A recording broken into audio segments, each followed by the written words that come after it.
For over 20 years, I had hoped that one day I would have the opportunity to photograph inside the chapel where once I had watched Mother Teresa praying her rosary. At that time, I was not a Catholic, but even then I clutched a plastic blue rosary given to me by one of the sisters. Now I had been given permission to take photographs inside the chapel and then some views from outside in the corridor.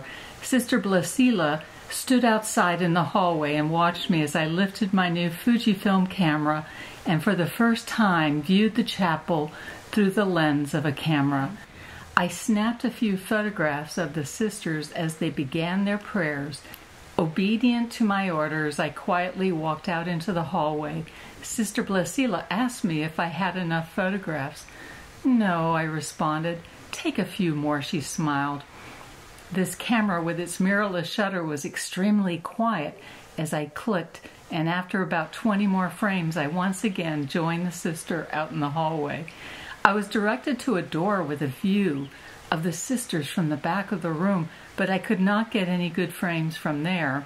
So Sister Blasila invited me to the doorway where the sisters enter the chapel. From this spot, I could see the entire chapel, and the view was spectacular. "You can see Mary and Jesus at the same time," my guide told me.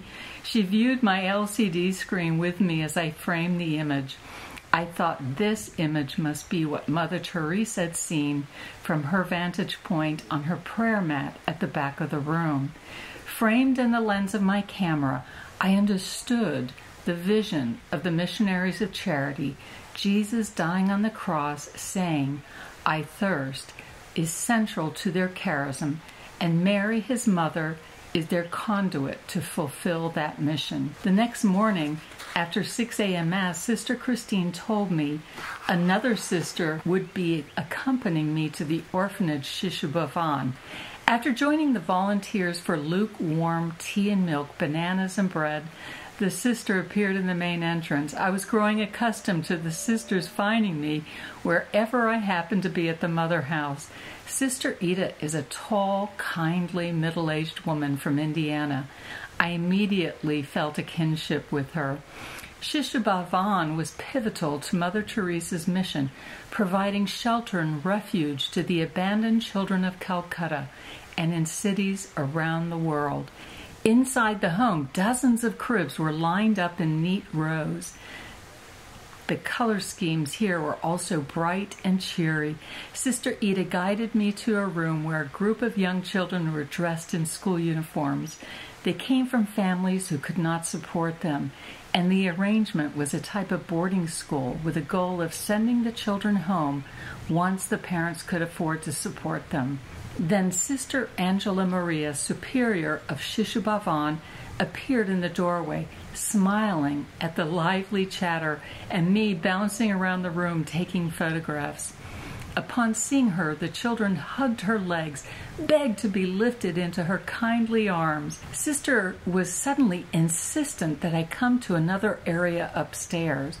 It was difficult to pull myself away from these children, but I followed my guide to the next floor. Suddenly, I felt pulled into Mother Teresa's orbit, the one in which nothing mattered at the moment except what was directly in front of me. I stared, speechless, my mouth opened, at lines of cribs of newborn babies. "I have never seen anything so beautiful in my life," I told Sister Ida. "I told you, I wanted you to see this.